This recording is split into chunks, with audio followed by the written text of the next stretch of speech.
Welcome to the DreamViews podcast. I'm CanisLucidus. And I'm OpheliaBlue. This is episode 3 of the DreamViews question and answer podcast, where we answer your user-submitted questions about lucid dreaming or regular dreaming or daydreaming or pretty much whatever you want us to talk about. In case you've found your way to this recording via YouTube or any other way at all, it's worth mentioning that the home base of this podcast is DreamViews.com. Most of you listening probably already know that, but DreamViews is a website with all kinds of resources and a huge discussion forum all about lucid dreaming. So, and this is where I learned to do this, and it's kind of where we're based out of. As always, send us your questions by posting them in the Submit Your Questions thread. Got some great questions tonight. What else do we have to announce? Oh, we have a Facebook page. Thanks to Xanos for that. We are at facebook.com/DreamViews podcast, one word. We got, like five likes on it so far. So if you go in there now and like it, you are getting on the ground floor of this thing. You're like a charter member. I think that was it. That's a lot of administrative stuff. So I was shooting for keeping this episode under an hour, but it's just you and me recording tonight. So I think we can do this. We can do it. So do it. So yeah, we got another great set of questions this week, and I don't think that I know how to pronounce a single one of the submitters' usernames, so it could get interesting. Yeah, we'll have to give it our best shot on the pronunciations. But I think I have this first one. It's Daredevil Pone. You know, the Pone is like own. You know, he Works owns for me. Daredevil. Yeah, okay. It's this one's on time dilation. He says, "Hey guys, I'm very interested in time dilation and how can it be done? Have any of you ever made a lucid dream feel like days, weeks, months, or even years?" Now, this is super huge, loaded question with lots of possible explanations, and you know, LaBerge has his experiment on it. I wanted to start with an example that I had and what I think about it. I talked about this lucid dream several months ago, last year, with Rare Cola, where it might have been just like my first or second wild.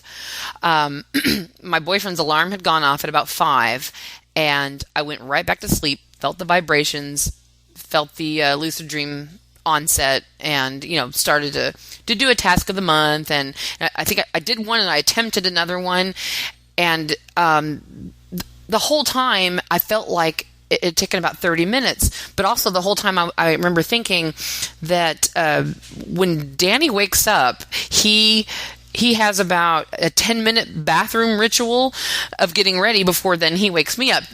And so I knew, like, at any moment this dream should end because he's going to wake me up. I don't have a lot of time. But it felt like it just kept going on and on and on. And I remember at one point thinking, golly, did he forget to wake me up?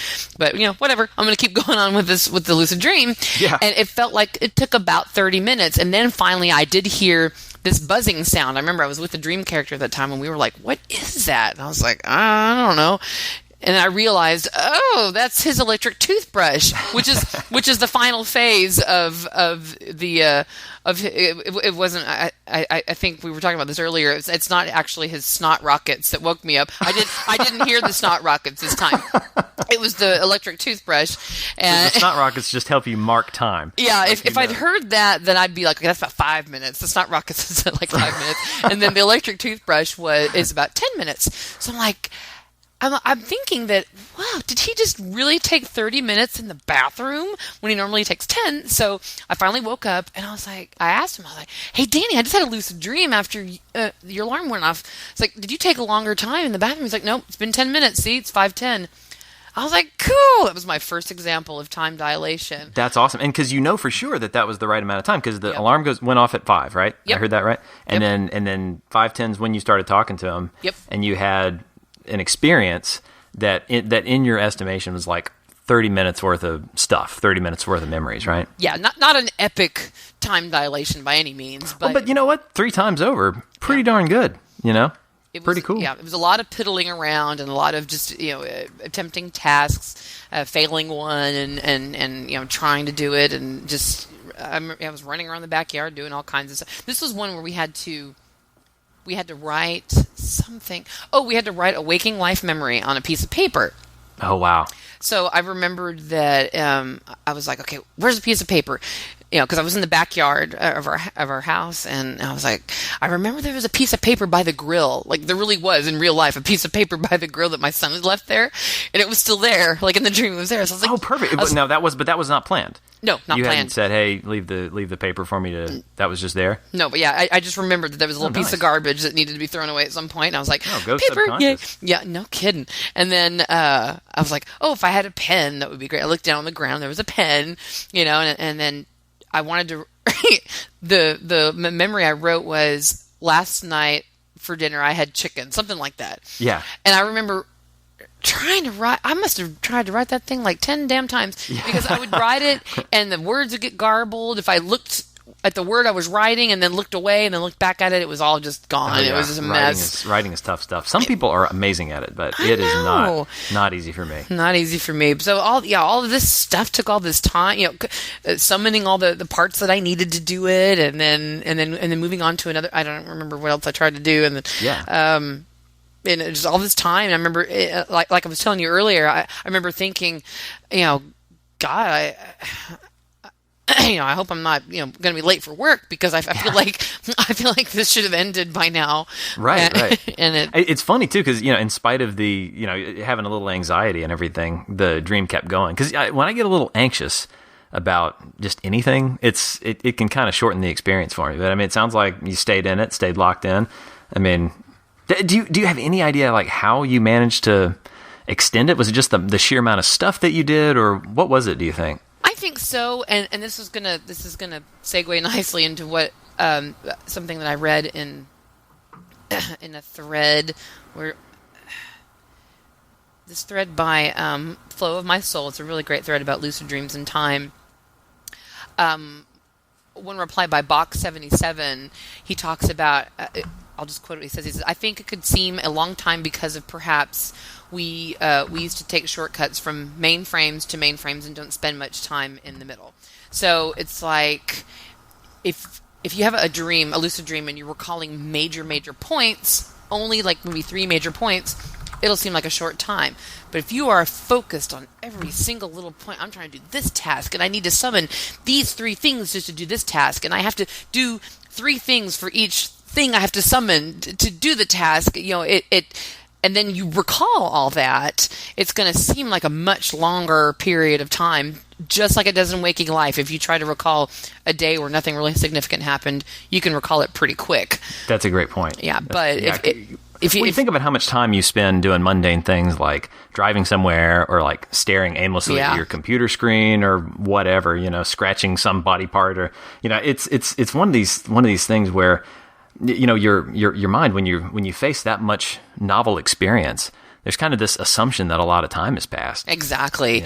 Yeah. It may be different for people who are literally having dreams that feel like I'm talking about, few minutes turning into lots of minutes. But when you're talking about a day turnover, where you're having days and weeks and things like that, where you're celebrating breakfast many times over in one dream, then that's really something. That's not anything I've ever experienced, so I don't really have an explanation for that, or even how to induce that. Right. Because that kind of goes into something else we were talking about earlier, where if you're having a great time, time's going to go by fast. It does. If you're having a crappy time or boring time, it's going to go by slow. So that, by definition, a lucid dream is something that's fun. You don't want it to end. I don't know how you're going to make it last years unless you just happen to have a really happy accident. A happy accident of like a year-long crappy, boring lucid dream is what we're going for. I cannot wait. Let's try it, folks. If I could only wake up. This is really boring.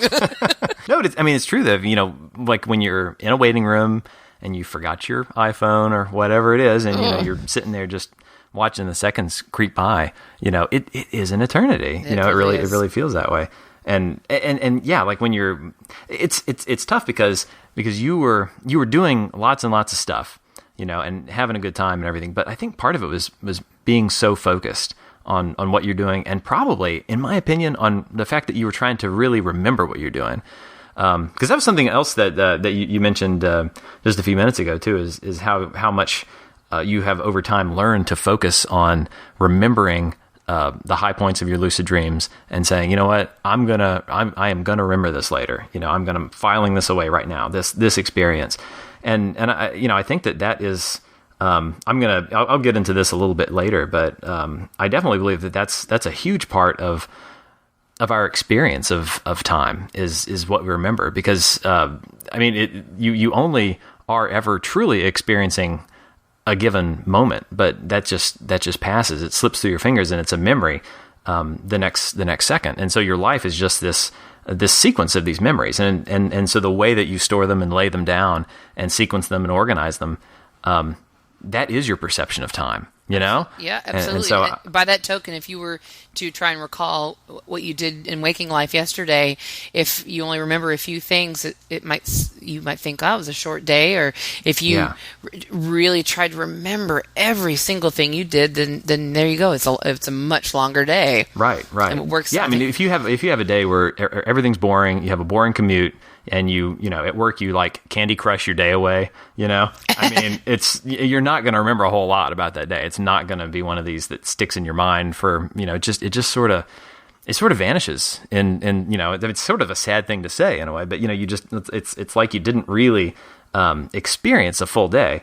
And I guess, going for the opposite probably with the lucid dreams, a good strategy, doing a lot of stuff, and you make the effort to remember it, then it's a lot more likely to get filed away, I think. Yes, make that effort to remember the goals that you want to do, so you don't waste any of that lucid time that's zipping by so quickly. Mm-hmm. Make an effort to, I've got task number 1 to do. Okay, I did that. Am I still dreaming? Task number 2, task number 3. And then when you wake up, make an effort again. Remember everything that you just did, so that way you don't lose all that wonderful experience. Mm-hmm. And just even that right there will make it seem a little bit longer. Maybe not by years, but we don't want to lose any of this, because it is such a short little snippet of wonderful gift of time that we have. So don't let any of it slip away. Try. Yeah. Make the effort to have those goals, and make the effort the next morning to remember it any way that you can. Yeah, absolutely. Yeah, I totally agree. All right, do you have any more thoughts about time dilation? For friddle fraddle. Okay, try again. No. That is the handoff I want. I couldn't have scripted it any better than that. In fact, I may roll with this. Do it! I dare you. I triple dog dare you. Was that you just did? Did you really just triple dog dare me to roll with this? I went for the throat. All right, I'm rolling. All right. Yeah, I do suspect that I've done this while lucid. The dream that I recall having this happen was a trip to the zoo with the family. Right, so it's one of these things that it was a nice scene, and it had a lot of scene jumps, and we did a lot of stuff. So it was one of these where when I actually look back and remember it, it's like one moment I'm walking through the parking lot, have a lot of very specific memories of that, but you notice that they're chopped up. There's space in between them, and then I recall actually wandering through the park, and then seeing animals, and then the kids playing at this crazy like combined playground petting zoo thing where there's like these billy goats wandering around the playground equipment and stuff like that. Just the really cool stuff, and like the transitions, like I vaguely remember walking through this grassy area and things like that, but those memories are a lot more hazy and feel sort of stretched out, like there's a lot of assumptions probably built in there. But in the end, the experience felt like an hour of content, probably that could cover, if it was happening in real life, like an afternoon of experiences, But I mean, I wonder if it was even an hour, like looking at the content, like, oh, it feels like an hour worth of stuff, and but I wonder, could that have been less, because like you remember, I just got back from a family vacation, a real life, waking life family vacation, sorry, where like we spent time at various parks and like when you remember what you actually did, like if you play the movie reel in your head of those memories, it only goes for maybe you've got 20 minutes or 30 minutes, I don't know what, of memories, but they fit together. They're strung together in a framework that shows you that yes, this was an entire day, this was a whole afternoon, and then I think what happened for me in that lucid dream is that the memories as I was making them were hung up in those same arrangements, and so it really was like experiencing that amount of time, because I had enough experience for it to feel like that amount of time. and then it's sort of just arranged that way in my brain so that it really feels like, hey, I had tons and tons of experience, and it's really cool. In general, that was one where I truly suspect that it was stretched out. Now I've done it big time in non-lucids. Yeah, because I think that the illusion's probably easier to maintain. You know what I'm saying? Yeah. Just because in a lucid dream, by definition, you are operating with that skeptical sort of frame of mind. But like I had a dream that felt like a week. But looking back at what actually happened, I was convinced that it had been a week. But looking back, all it was a week of my wife and I going to the same taco stand after seeing a movie. Then I order a taco and I have no pants on. And then the next day, we see a movie. I order a taco. No pants. It happened literally like 7 times. And every time I'm like, man, this keeps happening, That's funny. And looking at it, it's like I vaguely had this, memory of going to work. It's a false memory, false memory of going to work and then going to this movie and then going to the taco stand. But I only really remember the taco stand and the movie part. And the rest of it's kind of just like this BS filter. And so I think in non-lucids, it's way easier to make it happen. Okay, so obviously we can't really dilate time in the physical world. I think we all agree on that. You're not actually gonna, make it. You're not gonna actually sit there and lay asleep for a year somehow. You're not actually sleeping that long. So what really matters is creating the subjective experience of dilating time. That really is the only thing that matters, because all we're doing in lucid dreaming is creating experiences. We don't actually do the things that we experience in waking life. We simply we create that in our mind. It's a dream. It's something that's an experience of our own creation.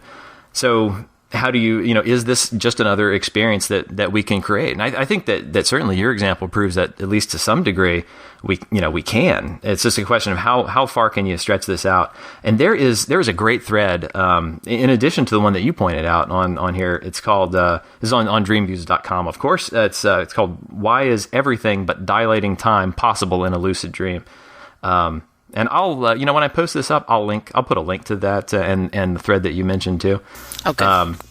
And there's some great posts in there. It's like 6 pages of great posts, some really thick stuff, some excellent philosophical stuff by Sagius, and several really good posts by Ali Zarin, where she lays out what she thinks is possibly going on neurochemically in a time dilation experience. And so, I'm not going to read that. It's excellent. It's super, super long, really thorough, got loads of neurochemistry.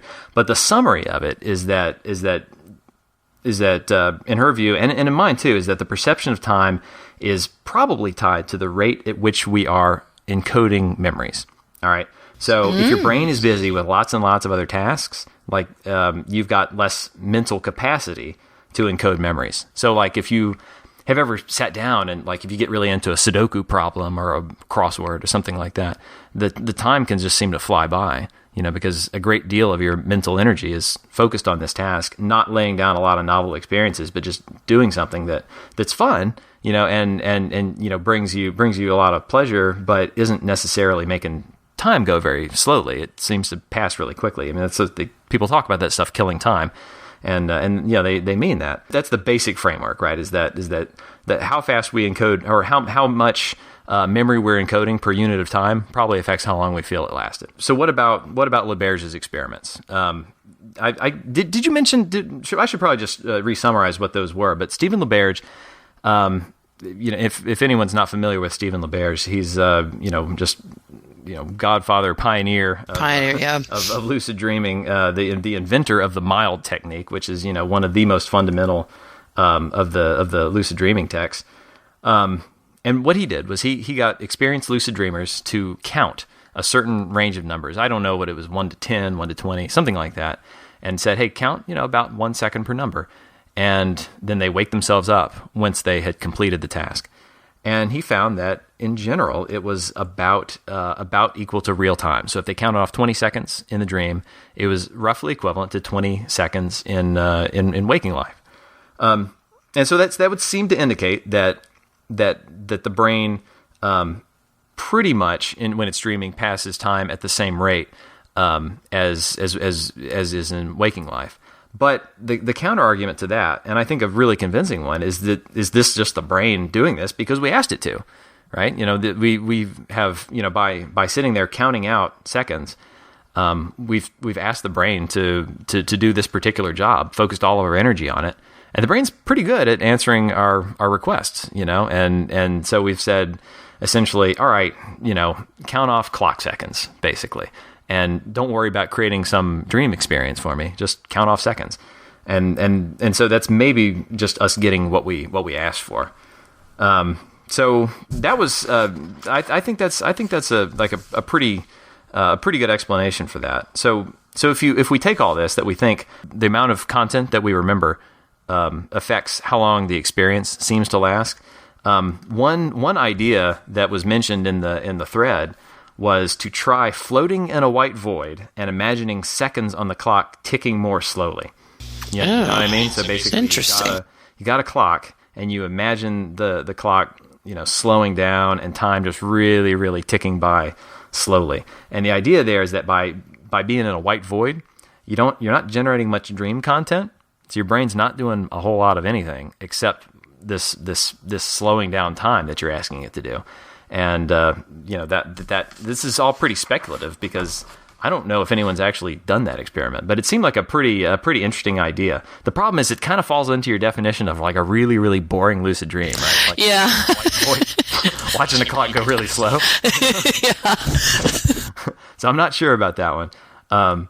And then like a more speculative idea, just from my own experience and from what you just mentioned, is to just try to simulate that longer experience by just focusing on the high points that really matter to you. Go from just, get lots of just novel stuff and just really focus on remembering it and making everything memorable, being present in the dream, making sure that you're not distracted or worried about other things, and just doing stuff that will stick in your mind and cramming as much just raw experience as you can into the dream. And I think that makes it seem longer and just gives you more fun, So to me, it's that would be the best that I could try. I don't think it'll get you years probably of dream time, but it seems like the best bet. It's like you remember if you go to the amusement park, you remember that big downhill on the roller coaster, but you don't really remember waiting in line or driving or any of that stuff. You remember the stuff that really stuck out at you and the stuff that you tried to file away.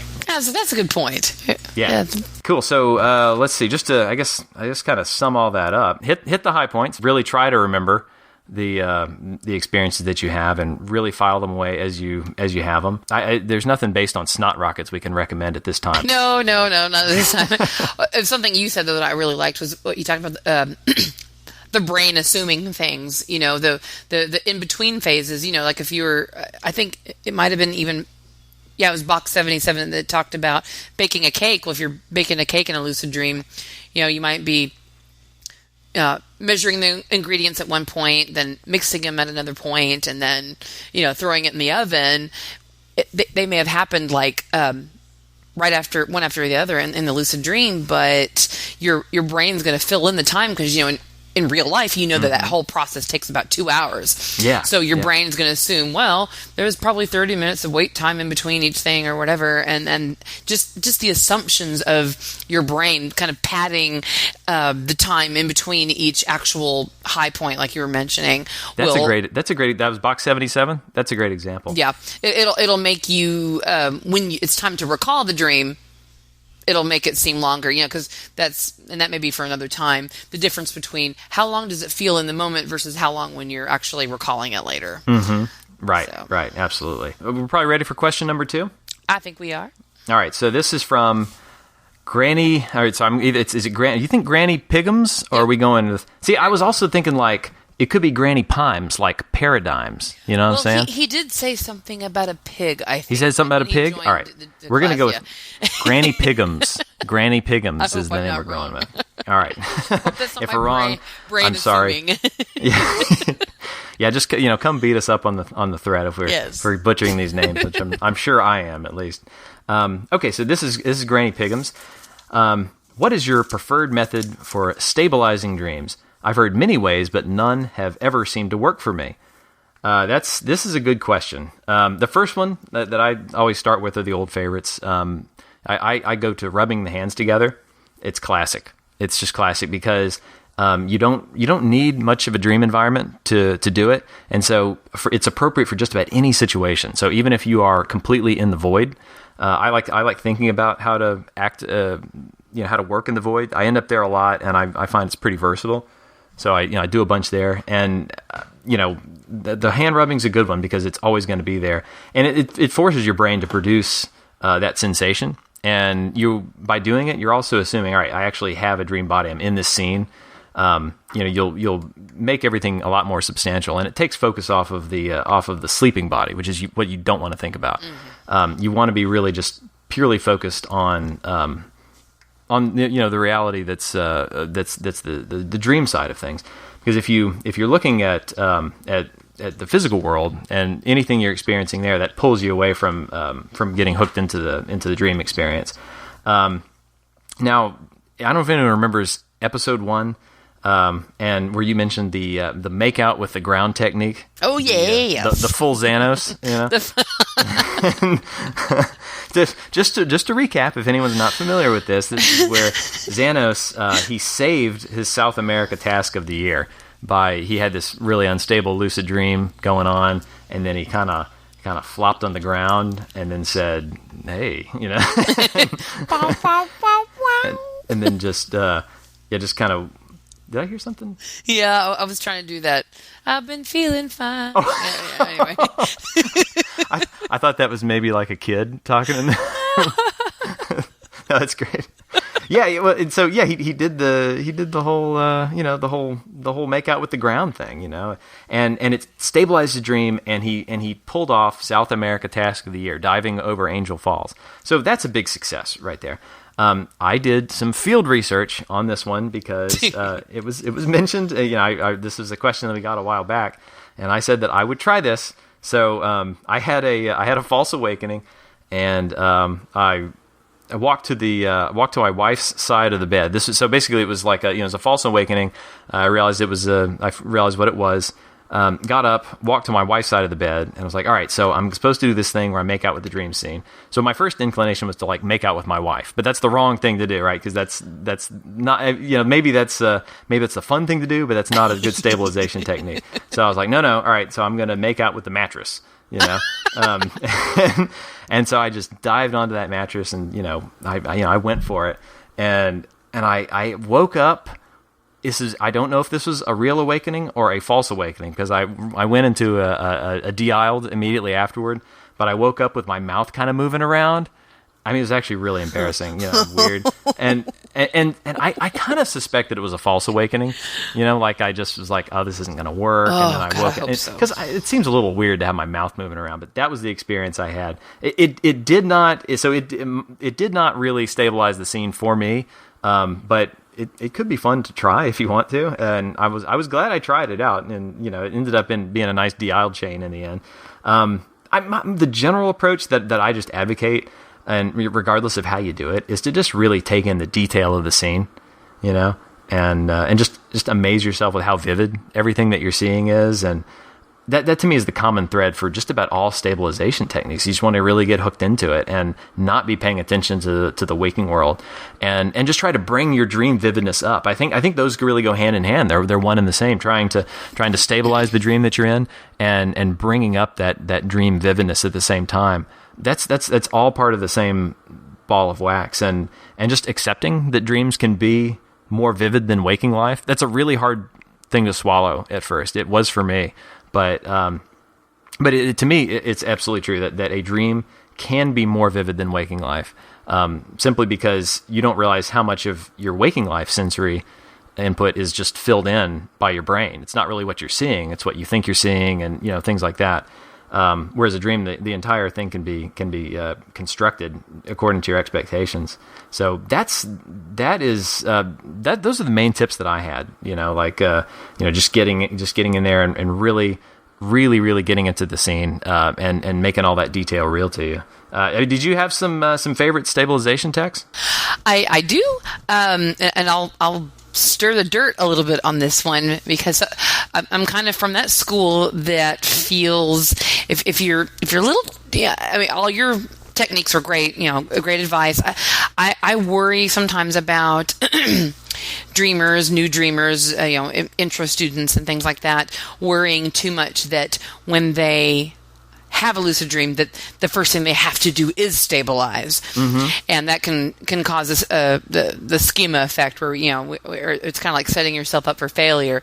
And I don't want anyone to think that when they start lucid dreaming that it's going to start out unstable and you have to stabilize, because that's not necessarily the case at all. That's a great point. In fact, yeah, I would say that, like, everything I just talked about, you are best off thinking of it as like vividness enhancing techniques. Yeah. Like, you're trying to just make the scene more vivid, because that is something that, that we all strive for, just, getting all that detail out and really just like, oh, show me what you got. Show me, have your brain show you what it can do.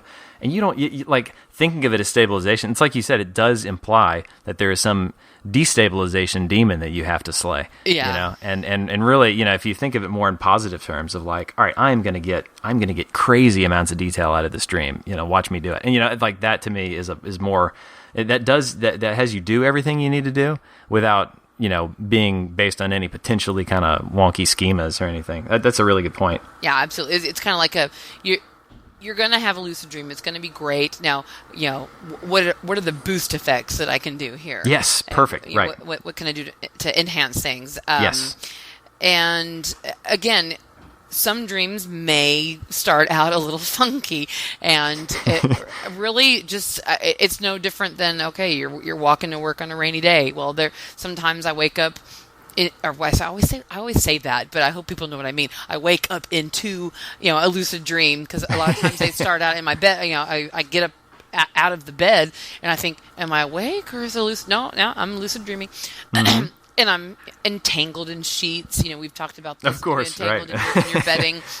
I just read, or no, I was listening to a podcast actually from another DreamViews member where they said that they actually they wilded, and when they started the lucid dream, they were still laying in their bed in the same kind of OBE style, and instead of just sort of being their feet entangled in the blankets were over their face, so they had sort of that physical encumberment, as well as they couldn't see. Mm-hmm. The sheets were just on their face, and they really couldn't they struggled with it, and the dream was unsatisfying, and and it didn't last as long because they had to spend too much time with that. But like we talked about in the last Q&A was that's one to walk off. Anytime you have any destabilization, or if a lucid dream starts out fuzzy, weird, you can't see, you can't hear, you can't feel, you're in the void, whatever. This is the time to be like, okay, I'm going to put one foot in front of the other and I'm just going to walk. Mm-hmm. And, if I find a door, if I'm having an OBE, whatever you want to call it, where you feel like your lucid dream started out in your room. Okay, well, your room has a door, doesn't it? Go to the door, open it, and walk out, and look for a hall light. If it's not there, go to the bathroom. Is there a bathroom light? There's a mirror. You have so many tools at your disposal. So just use them. Don't feel like you have to fight with every element in your lucid dream. You'll find that stabilization will occur just because you ignore anything that would destabilize the dream. That's right. And furthermore, by doing it, the way that you're talking about, where you're just expecting the next thing to work. You're like, well, yeah, okay. There's this, there's no light in this room, but there's light in the next room. Yeah. You're not worried about it. You're thinking about how well lit it's going to be in the next room. And I think that is so important, just to have that positive expectation. Completely, everything you talked about was about moving toward, the situation's about to get better. It's better right over here. See, I mean, there's all this, and it's similar to, like, what I'm talking about too. When you focus on increasing vividness, versus like, like, oh, I got to stabilize this really messed up lucid dream. You're instead saying, oh, well, it's going to get really, I'm about to get all this detail, I'm about to, and your brain will comply with you. And so when you say, oh, I'm going to walk into the next hallway and there's going to be all this light, you're going to get it. If you really believe it's there, it is, you're building the thing as you go. So I like that. Yeah. That's a great way to do it. Yeah. And, after the hall, there's the living room, and after the living room, there's the front door. Go outside, go to the neighbor's house. I mean, there's so many places. Why not just explore this environment, even if it's dark at the start. There will be something there that you can engage more senses in. Exactly. And another thing, it seems like every lucid dreaming question I get always goes to this answer: use preset and pre-memorized goals to stabilize a dream. Mm-hmm. This, for a couple of reasons, because then you're like, okay, this is what I wanted to do in the dream. I want to make sure that I remember that. So remember that right off the bat by, remembering it during the day, remembering it when you go to bed, remember, in your wake back to bed periods. That way you have a satisfying lucid dream because you're doing what you set out to do during the day. But because it puts you in a more rational mindset in the beginning, which rational mindsets are, can be a little bit elusive. Yeah. in a lucid dream. So but it's at least the start of one. It's the seed of something better, right? Is starting to really, really internalize the fact that, okay, I really can do whatever I want, and this is going to work, and getting more and more of that positive mindset going. Because I don't want to underplay how much practice it takes to really do the things that we're talking about. Like, it's so simple. It's, oh, well, just believe it's there. It is easy to describe, but doing it, it's not that it's hard, but it simply takes practice and repetition and learning. It's a learned skill, and you absolutely get better with practice. And the other thing I really like about what you suggested about having specific goals is that it's again another way to take your mind off of whatever you're concerned about. Like, if you're concerned about, oh God, how stable is this thing? Is this going to all fall apart on me? But no, you're not thinking about that. You're like, what was I supposed to be doing? It's bringing in your rational mind and focusing you on, all right, I am here in this dream. I'm gonna be here for a while. I'm gonna get some stuff done, and sets up all the right expectations, I think. So that's a great idea. Yeah, this is the opportunity for your lucid dreaming self to be in full contact and communication with your waking life self. Yes. Wakeful, you said, I want to complete basic one task of the month, which this month is, I'm going to sing the ABC song. So when it's almost like you're leaving yourself little notes. You're your own little pen pal now. So when you wake up from this dream, or when you wake into this dream, you're like, okay, what am I supposed to do? Okay, that's right. Wake up. Ophelia said, do the ABC song. Okay, I can do that. That's a great point. And you're keeping in touch with each other in a way. And then if things go wrong in the lucid dream, you're like, oh, I couldn't remember how to do this, or this went wrong, that went wrong. Then now it's wake up. Wake up version of you. It's their responsibility to recall the dream, recall the details, recall what went wrong, so that you can fix it in your wake mind. And it's this interplay that goes on and on and on and on. That's an awesome point. Yeah, that's great, because that's something that I think the task of the month and task of the year really helps to do is this is actually something. It's similar to a concept that Thomas Yushik described. He's the lucid dreaming supplements guru, and he talked about breaking down the wall between the waking world and the dream world. Sounds kind of frightening, kind of Nightmare on Elm Street to me, but it's this idea of like, hey, the more I can remember about waking life when I get into a lucid dream, it makes sense that the memories will, that it makes it's good practice for things going the other way too. When I wake up again, how much of this experience is going to stick with me? How well will I recall it? That I think it's a great thing to practice, and having that be the first thing you do. It's like, all right, singing ABCs, going to the girls' locker room, walking on the ceiling, all that stuff. Like that really, really. Oh, making a phone call. See, I remember it all for it. I can do it when I'm awake. It's so much harder when. Yeah. Well, it's funny when I was this last time when I was able to do 3 of the tasks in a dream. Yes, congratulations, by the way. Thank you. And it happens every now and then, but I tell you, a lot of members are doing this, so I don't know if I'm making them too easy or what the problem is. No, they're great. I'm just really, this has been an awesome month for that. Like a lot of people are just burning it up because like I just got back from vacation. See, here's I'm making excuses already. This is not meant to be an excuse, but like I came back and it was the just like the 8th or the night of the 7th, I guess, and people had tons of people had done 3 tasks in a night. Yeah, I know. I'm having to really keep up with it at work. I'm like, I check my little thread on my phone or whatever, and I take a short break. I'm like, crap, 2 more people. I gotta give the wings. I'm like, crap, but you don't have to wait till I get home. Sorry. Yeah. You've been winging people nonstop. It's great. Yeah, it's great. It's been really cool. All right, so summing up the stabilization thing, remember thinking as rationally as possible once the lucid dream starts, which is accomplished by setting your mind to remember personal lucid tasks or goals that really can temper the excitement that's caused by lucid onset, and that's remembering again that lucid dreams are very, very much emotionally driven, and when you get too excited, it might cause you to wake up, or it might cause things to be crazy and destabilized or whatever. I like to think that as you get older, as I've gotten older and I've been lucid dreaming for just years and years and too many years now. I'm sort of over that. I mean, I always love it, that lucid onset. You're like, whoa, I'm a lucid dreaming. Yeah. But I jump immediately to, okay, what do I need to do? Because I don't want it to end. I don't want to wake up too soon. I don't want it to be a fuzzy, crappy, dream where I can't see or do anything. Yeah, it's like you've had, it's like you've been rewarded in the past when you got right down to business, did cool stuff. Just I am going to get in here and bang. I'm not going to worry about anything else. And when you remember the times you screwed yourself over and how sad you are when you wake up, and that's part of what's great about practice is you just sort of naturally learn.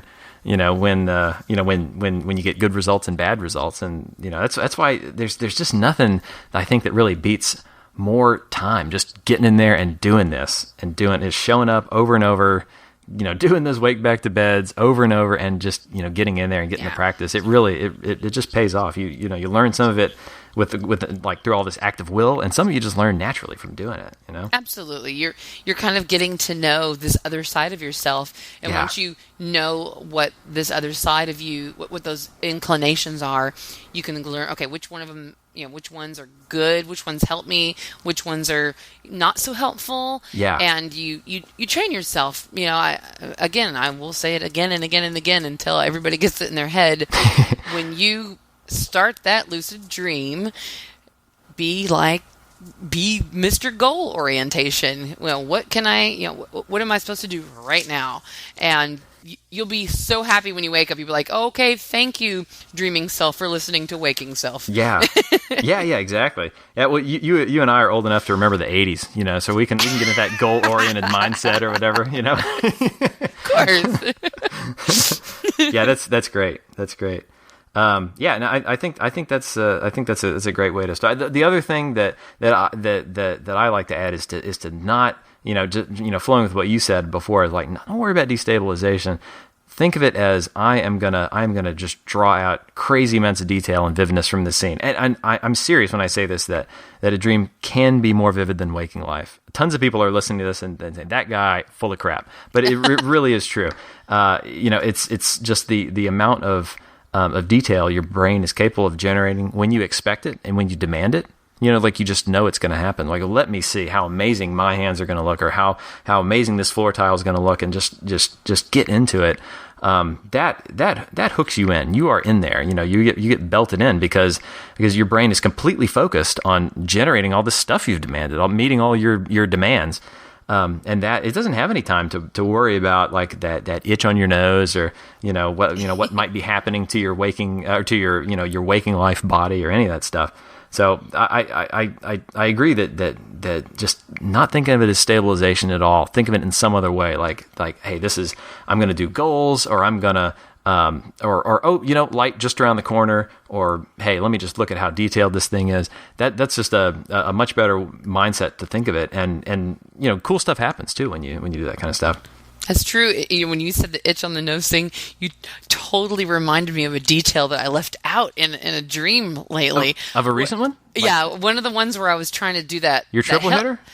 No. It was last month when I was trying to go, dig the tunnel to hell, and have a beer with I never did have a beer with the dang devil because that stupid You'll get thing to it. was that's going to be your white whale. You'll get it. You will get that one. This is my Moby Dick. Yeah. He is horrible. I hate him. But anyway, when we had the purgatory task last year, it was find a way to get to purgatory and save a soul. And I thought, well, where's purgatory? It's somewhere between here and hell, I guess. So maybe if I just push my face through the floor like I do through the mirror to change to be like a portal, basically. Sure. I'll get there. And of course, I would push my face through the floor, and a tunnel would go, but it would go all the way down, like all the way to hell, or whatever. Really creepy stuff.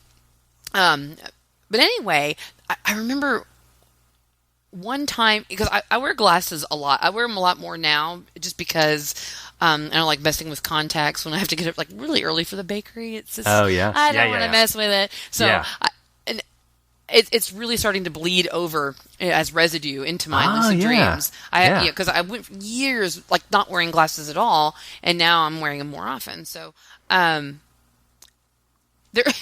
been a couple times where like I'd have the glasses on, but things would be blurry, so I'd take them off and things would be more clear, like backwards land. It was really, okay. Really weird. Or sometimes it would just be like I would have like perpetual glasses. I would take them off, and then it just it was really annoying.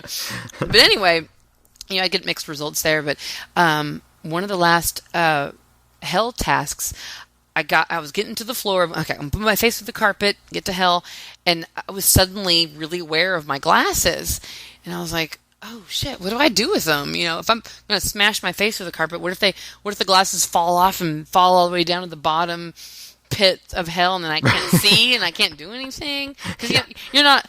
I say be rational, but sometimes you get a little irrational. It is weird, yeah." Well, this last time that it happened, I just remember that when you said scratch nose, I was like, oh, my glasses. And then I was like, this is a lucid dream. Whatever, screw it, I don't care. Yeah, nice. And I just left them on. Because I think that there was a time before that where I actually took them off, and then I don't remember what happened after that. But I left them on. I pushed my face through the carpet. The hole to hell appeared, and I don't remember anything else about my glasses after that. It wasn't an issue. So isn't that weird? Yeah. That's funny. Are we ready for question number 3? Sure. Yeah, we can do that. I'm going to say that his name is Vogelbeest. Yeah, I was going to say Vogelbeest too. You think so? Vogel. It's like bird in some language. Yeah. Vogel is bird in German, but I thought. Well, it's like with a V in German, right? Yeah. Anyway, but I love his question. This is like the best question probably I've ever had in my opinion. Common lucid dreaming mistakes. He asks, what do you think is the most common mistakes in going after regular lucid dreams? Yeah. And I'm just going to hit like what I'm going to call them the grand 3. Oh, okay. Yeah, these are the grand 3, and in my opinion, everything pretty much could kind of fall underneath it.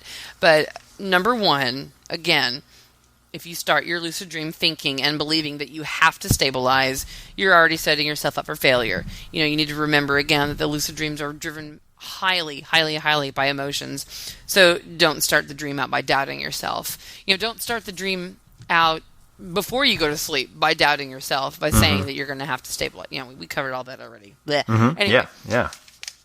The second thing, sleep. Oh my God, sleep. Sleep. You cannot lucid dream if you don't sleep. Obviously, and not just sleep, but you've got to get whatever your personal required amount is, which you have to figure that out for yourself. For me, it's like 5,000 million hours. Right. I don't know why. It's so true. And I don't know if you're like me, but this is the one I always kind of think I can start breaking, kind of cheating on. You know, I'm always like, wow, you know, I can stay up an extra hour and I'll only get 6. I bet I can still LD, you know, like I'll start thinking that kind of crap, even though it almost never works. Like I always start believing it. Like, oh yeah, man, I got this. I don't know this is a huge one. Yeah, I don't know if that's a schema thing, but I like to think that one really is truly related to your body chemistry, how much sleep you really need, you know, based on... It makes sense. Yeah, based on how you are naturally, and maybe based on what you're doing to yourself during the day, you know. Well, yeah, but it's absolutely true. I mean, they're like, okay, so at the end of your sleep cycle, that's when you get those really, really rich, long, close together periods of REM, and that's when your brain chemistry is starting to get more geared toward being awake.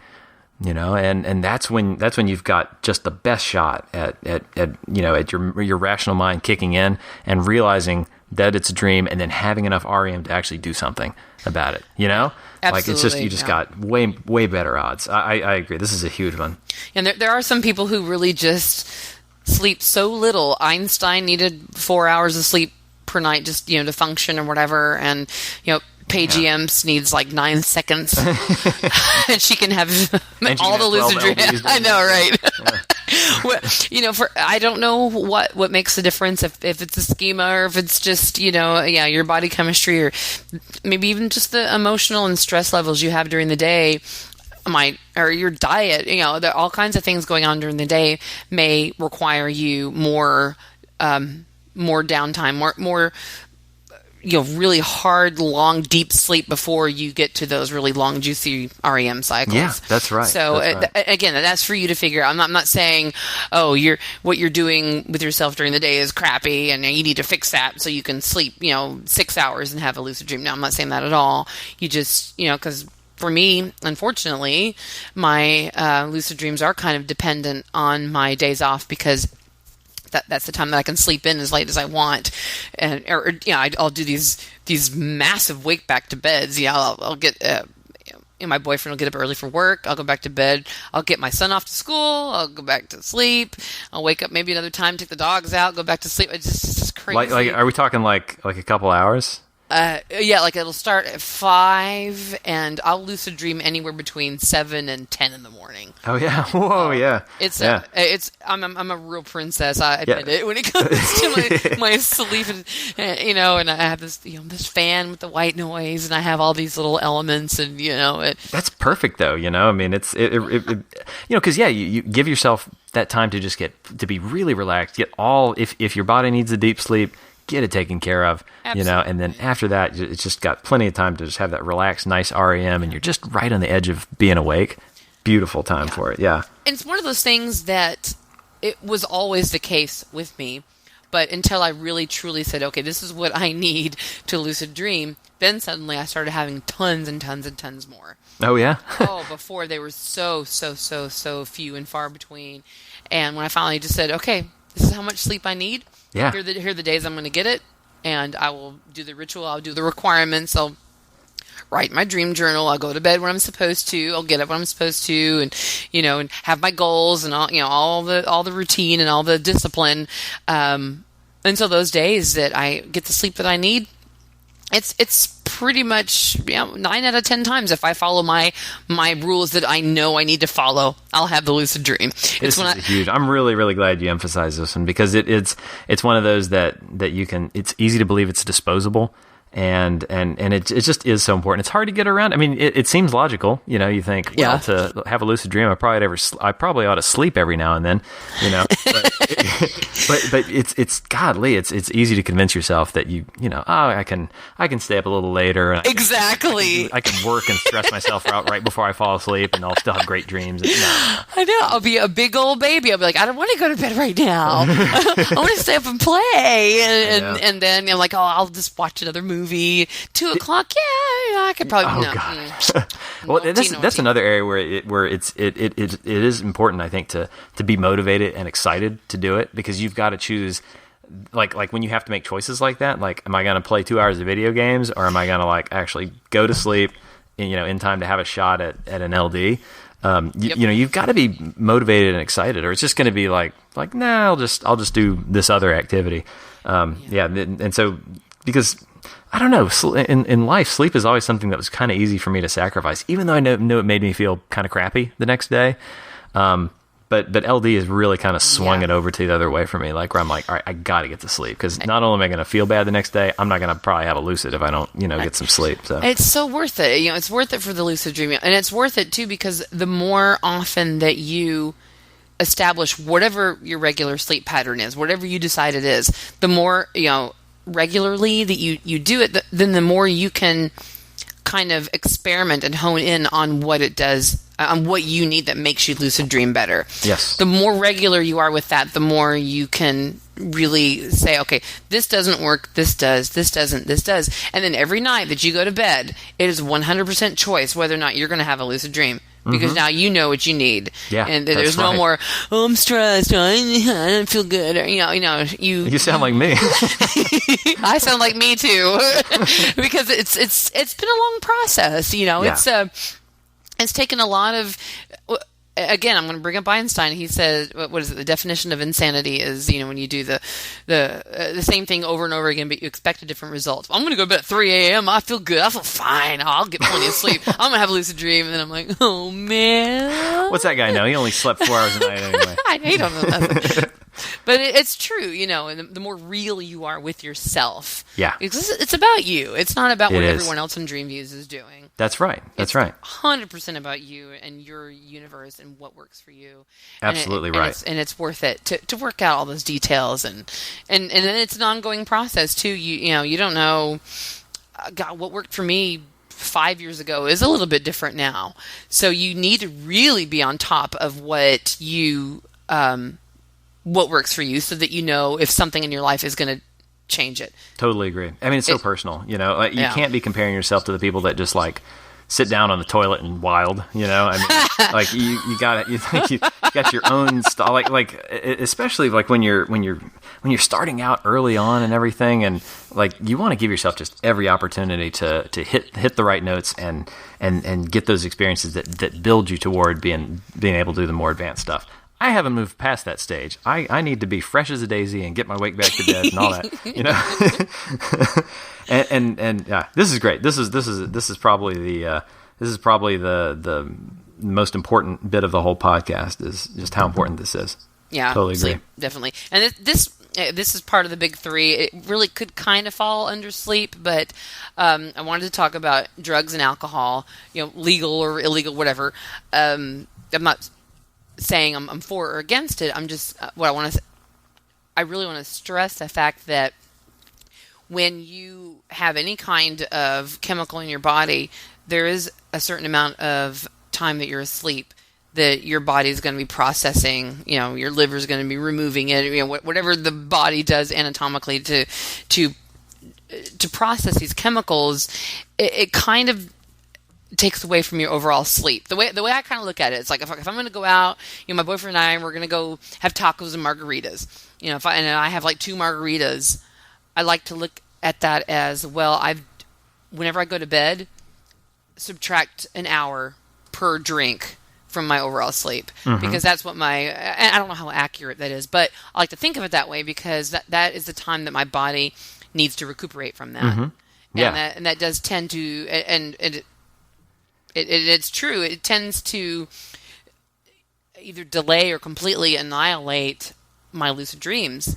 Yeah, you're absolutely right. Alcohol does delay REM. There can be a rebound effect from it, but I don't really recommend it as a lucid true. aid. There is a rebound effect, and I might have a lucid dream, and it's okay. But then versus if I go to bed and I don't have margaritas or something, then it's oh my gosh, my dreams are so much longer and they're more reliable. Yeah. That's the other thing. You get a lot more reliability if you don't. Now, again, I'm not saying, oh, you suck if you drink before you go to bed, but it's one of those details that you need to think about and consider when you're trying to really hone in and work out all the kinks in your lucid dreaming process. Is alcohol will probably either delay, slow down, or annihilate your ability to lucid dream the way you want. Right. So work around it. Figure out how you're going to do it. Figure out, well, tonight I'm going to drink. I'm not going to lucid dream. Tomorrow I won't drink and I will. However you want to work it out, it's entirely up to you. But they do take away from your overall sleep, because now your body's having to deal with the chemical, and your REM pattern is going to be shot. Yeah, right. It will be. Yeah. It will be different, and that's an area where I'm a big believer in taking good notes, keeping good records, and finding out exactly how these things affect you. Because for some people it may just be like you get one drink in you and you're just knocked out. No dreaming whatsoever. Or like I remember Xano. Well, there's always Xano stories in these podcasts, but I remember him like, wow, I had one of my wife's vodka flavored slushy drinks and I had this amazing lucid dream. I was like, all right, dude. It's people just react differently to different foods, and things like alcohol, and keeping good notes of what you consumed the night before, if it's unusual, especially, really I think helps you figure out how you react and how your body's personal reaction to that kind of stuff. Yeah, absolutely, yeah, because one drink before you go to bed might be just the ticket. Who knows? Yeah. Or if you're on a prescription medication, how is that helping or how is it hindering? And good example. What can you do to let it help you or work around it? Whatever. I'm not preaching anything about it. Yeah. It's just a detail. It's an element to consider. Yeah, remember it's there. It's like I don't know if you've ever had the experience of like popping a multivitamin before bed, and then I don't know if it's the B vitamins in there or whatever, and that can affect dream content. Yeah, B6 and cool. Did you have any more on that or? Nope, those are my three biggies. Okay, yeah, those are excellent. Yeah. If I had to name the biggest mistake probably that I see people making, it's when they stop or they just don't do it. Because to succeed, you have to show up and you have to keep showing up. That's the most important part of this whole thing, is you just have to do it and keep practicing and find the motivation to keep at it. Find something that excites you and motivates you. And don't stop showing up. I mean, I think that's true for succeeding in tons of things, is that most people in most things, they just at some point they give up on it. They get interested in other things, and that's okay. It's not to say that that's bad, but when you really, really want to improve at a skill, just it's easy to underestimate just how important it is to show up and play. And I think that's a huge one. Is just not understanding where people started out, and just how, just not understanding that, that people's skills, you do have natural lucid dreamers, but you got a lot of us that did not have any ability to lucid dream or even recall dreams. That kind of goes into my next one, is how easy it is to underestimate how trainable dream skills really are. Mm-hmm. People thinking, well, I just don't remember any dreams. And then thinking that's the way you are, like you're static, and you're not static. These are skills that you can learn.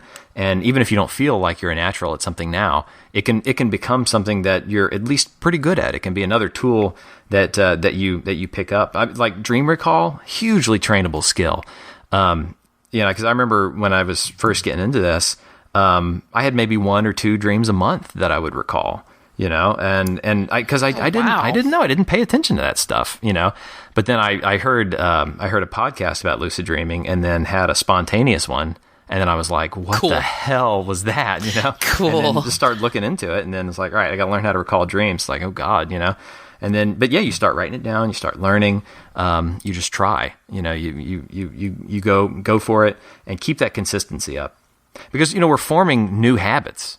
Right? Mm-hmm. We're changing, yes. And like when you're forming a habit, a good or bad habit, you do it by repetition and by rewarding yourself when you do the thing that you want to keep doing. We respond to that. We're creatures driven by our reward systems, and so when you do it right, get excited about it and pat yourself on the back. I think people just don't come up with a framework to be consistent sometimes.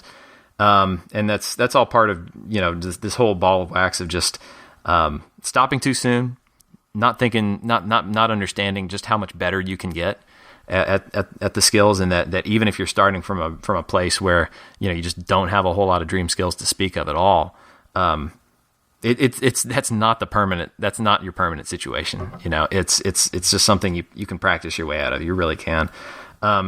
Another mistake that I think is easy to make sometimes is just kind of forgetting that the end goal of all this, at least for me, and I think for most of us, is to just have a good time.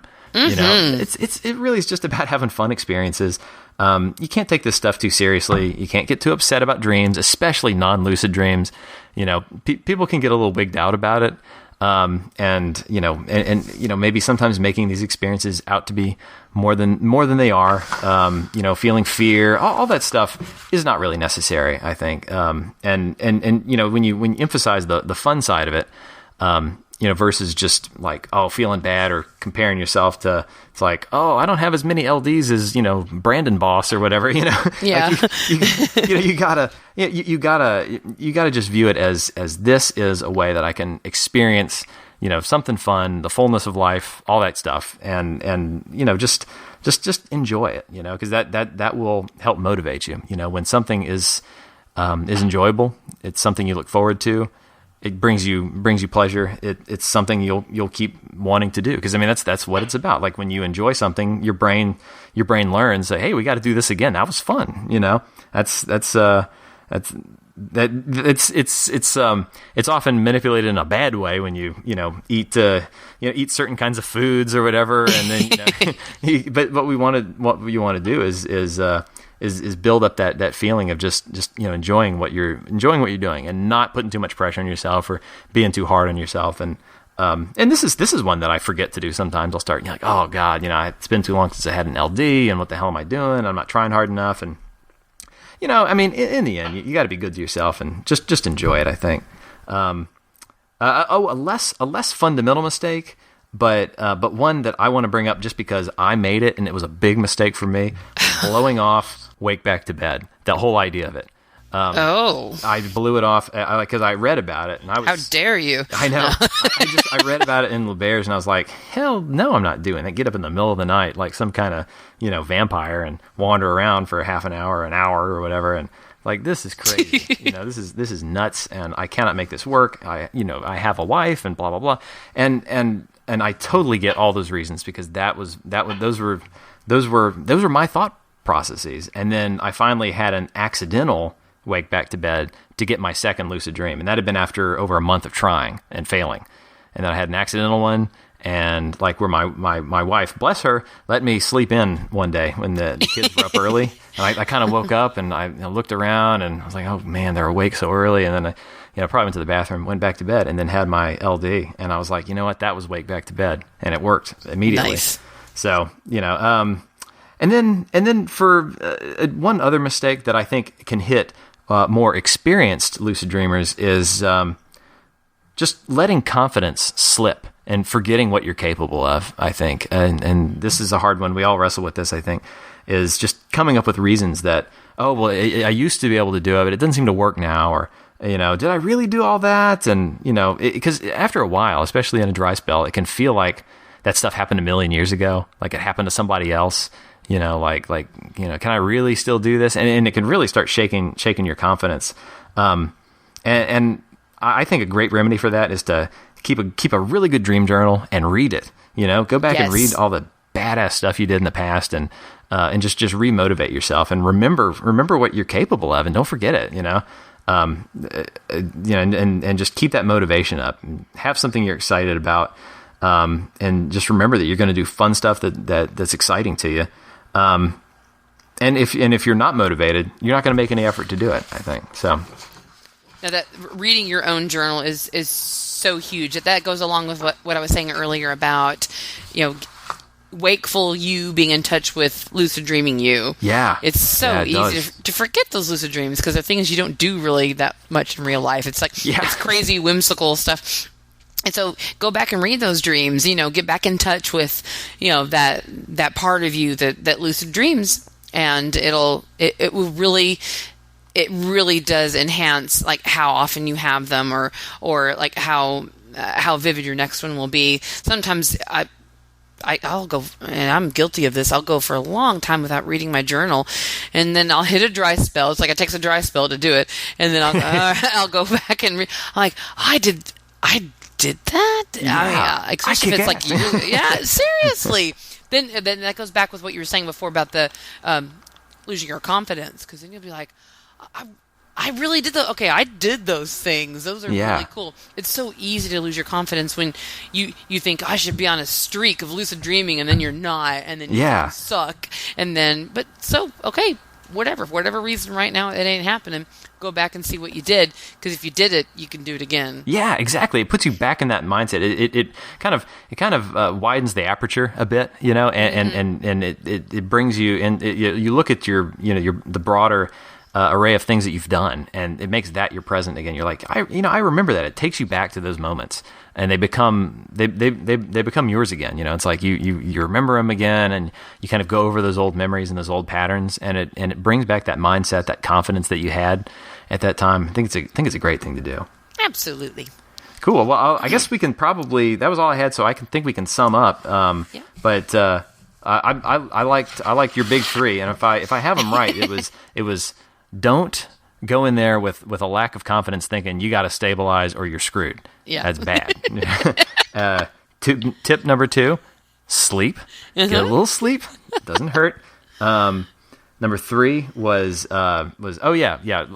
basically, watch the boozing, or at least be aware of what effect that and any other, substances you're, ingesting or whatevering could have on your dreaming. Those are the big 3 for you, and then for me, just don't stop. Unless you lose interest. I'm not saying that it's wrong to want to take a break, but you keep showing up and practicing. The practice is valuable, and you do learn from it, and you can get way, way, way better from practicing it. Even if it doesn't feel like it. I mean, you feel like you're a long way off from where you want to be. You can come a long way and get way, way better at all these kinds of skills. I like doing wake back to bed. Don't blow it off. If life circumstances don't allow you to do it, I understand that. I really do. But don't just blow it off because it sounds like a pain in the ass. That was my mistake. And I just want to save anyone that's listening from that mistake. If you have the option of doing it, give it a good try. Read the, don't lose confidence. Read your dream journal. If you've had lucids in the past, you can absolutely do it again. And, there's just nothing stopping you, except just, your confidence temporarily taking a bit of a hit. Like, you're focused on that dry spell. That's become your reality and how you see the world. And, go back to your dream journal and, try to get back in that mindset of success again. Do what you used to do, because you can. Yeah, absolutely. That was it, I think. So yeah, look, thanks everyone for the questions. Especially to Daredevil Pone, Granny Pigums, and Fogelbees. Perfect pronunciation right there. Yes, it was perfect. So did we do it? Did we keep it under an hour? Oh no, not even close. Look at this. It will be under an hour after you edit out my bloopers. I don't know which ones he's going to edit out. You'll find out, tomorrow, the next day. I don't have any big news for the forum right now. We're working on tutorials and getting them kind of squared away so that they'll be a little more standardized. So that's kind of on the to-do list for the next month or so. But I wanted to go ahead and just kind of remind everyone of I have the 3 C's now, and that is community, classes, and come to the forum. We have a wonderful DreamViews community. This everyone who comes here and posts in the on-topic sections, they're here to make you feel welcome, make you feel like you can ask any question and it will get answered, whether it's by staff or not. It doesn't have to even be a staff member. There's so many people here who aren't, in a staff position, who are amazing dreamers and have years of wonderful experience. They can help you out. Yeah. If that's not enough for you, then you can join one of the classes. We have DreamViews Academy classes, different levels, different types of, based on different types of methods or whatever. And we also have currently every Wednesday at about 3 p.m. Central Standard Time, one of our intro class apprentices, Chimpertainment, who's a wonderful dreamer, he he teaches about either a half an hour to an hour class on the DreamViews IRC. So you can either PM me or CanisLucidus or Chimpertainment and find out details about that if you want to join. And last and certainly not least, come to the forum. If you're in a dry spell, if you don't know what you're doing, just showing up to the forum, like you were saying, just show up. Yeah. Making the effort to show up, even if you don't want to post anything or ask anything or PM anyone about anything, you don't want to even be active in any way. Just coming to the forum and reading about everything. You could read the lessons in the classes. You don't have to participate. You can, go to the Start Here section, which is on the main page, and read about the induction techniques. You can go to the off-topic sections and see who's talking about what, or whatever drives you to come to the Wild West out there. It is. It's fun. And then the whole dream journal blog section, reading other people's dreams, not just your own, can be very inspirational in helping you get to where you want to go, lucid wise. So community classes, come to the forum. With those three things, you can't go wrong. Awesome. That's probably the only thing I'm going to remember in my next LD. I won't remember task of the month, but I'm going to remember these 3 C's, and I have no idea what to do. The 3 C's. Well, this is how I remember my goals in lucid dreaming. I have to make 3 things either start with the same letter, or they have to connect somehow, or rhyme, or something. Yeah, exactly. No, it'll be. I'll get into some LD, and I'll be like, all right, community classes come to the forum. What the hell does that mean? Oh well. That was all I had for my outro. Sweet LDs, y'all. Beautiful. I can make that work.